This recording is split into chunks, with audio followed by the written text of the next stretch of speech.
Jari jemari menulis, mencipta seni ibarat membaca buku atau menonton movie.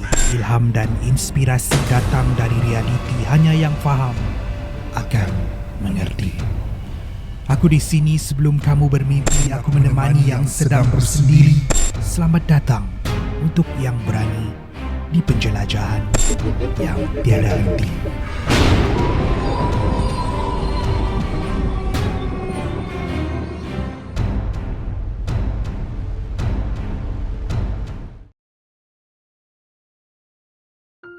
Sudah bertahun-tahun lamanya aku tak pulang ke kampung halaman.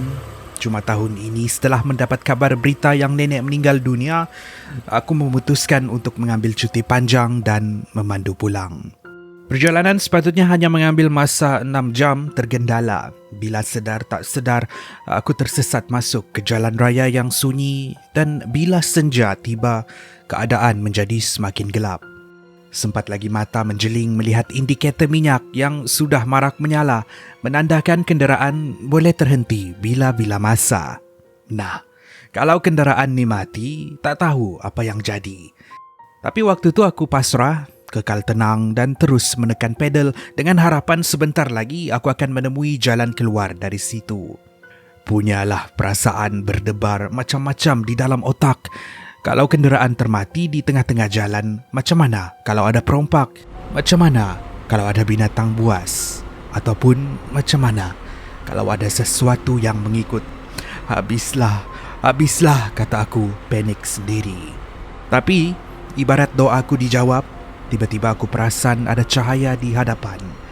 Cahaya tu datang dari sebuah hotel yang terletak di pinggir jalan. Mahu tak mahu, aku kena bermalam di hotel tu. Aku letakkan kenderaan dan menuju ke kaunter. Kalau tengok keadaan hotel ni, ini adalah sebuah hotel lama. Tak ramai pengunjung yang datang ke sini. Reka bentuk hotel pun boleh kata outdated. Daripada pintu masuk, dinding, perabot, ibarat hotel ini terperangkap di era tahun 1970-an. Papan tanda neon di hotel tu bertulis Hotel 13. Aku melangkah menuju ke kaunter. Di situ aku disapa oleh seorang staf wanita. Aku tempah bilik dan dia berikan aku bilik bernombor 13. Tapi sebelum dia berikan aku kunci itu, sempat lagi dia melemparkan jelingan tajam ke arahku, ibarat dia ragu untuk memberikan kunci itu. Tapi dia tak kata apa-apa sebelum menghulurkan kunci bilik 13. Aku pun tanpa berfikir panjang disebabkan terlalu penat, aku naik mencari bilik 13.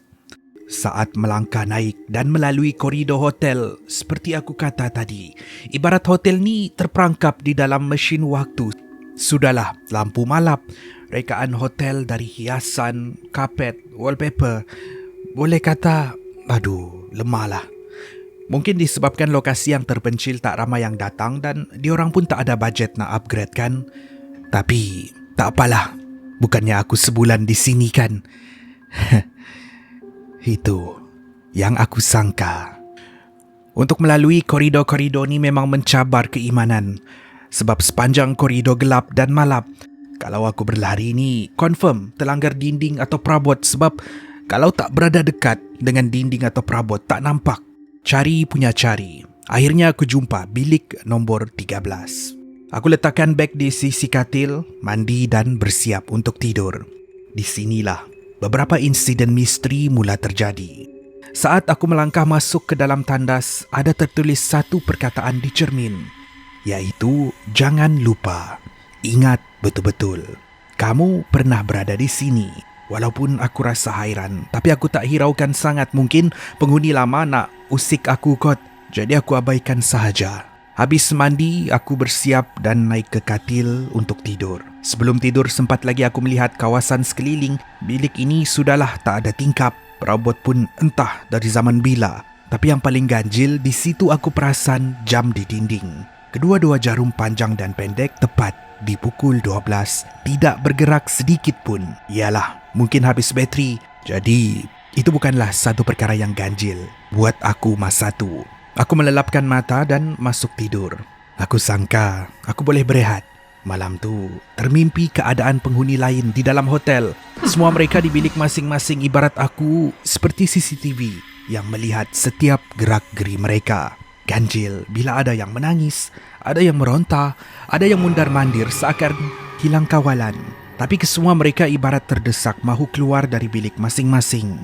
Apa yang menghairankan, tiap kali mereka melangkah keluar dari bilik, mereka tetap akan berada di bilik yang sama. Satu benda lagi yang aku perasan ialah di bilik mereka jam menunjukkan tepat pukul 12 malam tidak bergerak walau sesaat pun, seperti jam di dinding bilik hotel aku.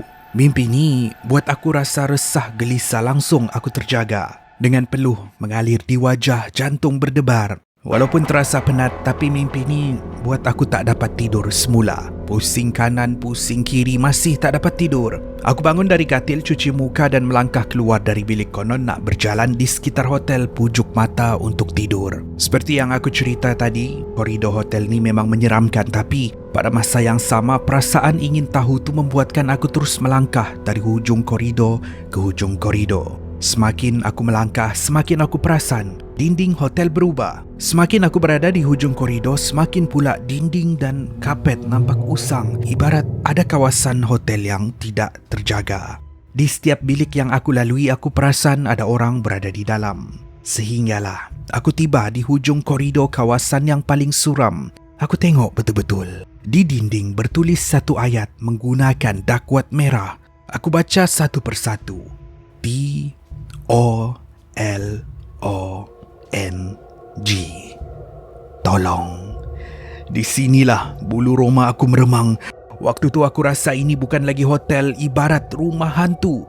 Aku berpaling dan melangkah menuju ke bilik hotel aku, dan aku perasan satu benda pelik lagi. Kesemua bilik di situ bernombor 13. Alamak, bilik aku yang mana satu ni? Kata aku panik. Cari punya cari tak jumpa. Jadi aku memutuskan untuk turun ke bawah mendapatkan bantuan pekerja hotel. Ganjil, bila lift mesti akan membawa aku ke tingkat yang sama. Gila, kata aku. Terdetik di fikiran, adakah aku sedang bermimpi? Saat ini datang memori-memori orang lain di fikiran. Memori mereka yang berada di bilik 13. Kepala dah kusut. Ini semua memori siapa pula? Kepala terasa berat, badan jatuh rebah ke lantai, aku terpengsan. Tidak beberapa lama kemudian, aku terbangun berada di atas katil. Aku tengok ke sekeliling, ini adalah bilik aku. Masa inilah terdetik di fikiran, ini bukanlah sebuah hotel yang biasa. Ada sesuatu yang memerangkap pengunjung di sini. Sekali lagi aku cuba untuk mencari jalan keluar, tapi aku tetap akan berada di tempat yang sama, di tingkat yang sama dan di bilik yang sama. Apa yang ganjil, setiap saat berlalu minda aku ibarat terlupa yang aku sepatutnya mencari jalan keluar. Ada ketika aku akan mundar-mandir di hotel tanpa hala tuju, hanya melangkah tanpa sebarang matlamat. Sebab aku semakin terlupa apa sebenarnya yang terjadi. Adakah ini maksud pesanan di cermin yang aku lihat di hari pertama di tandas tu, supaya jangan lupa, ingat betul-betul dan aku pernah berada di situ? Adakah itu pesanan dari penghuni lama untuk selalu mengingatkan aku tidak tenggelam di dalam bilik 13? Maka dengan itu hampir setiap harilah aku ibarat berada di dalam kitaran, terbangun dari tidur, keluar mencari jalan keluar, terpengsan dan kembali ke katil berulang-ulang kali. Pesanan-pesanan misteri di cermin dan dinding tidak lagi aku tahu apa maksudnya. Ingatanku tentang apa yang terjadi menjadi semakin pudar, dan pudar. Sehingga satu tahap, aku hanya duduk di katil, tidak berbuat apa-apa, tidak berfikir apa-apa. Minda aku kosong, hanya menutup mata, berehat.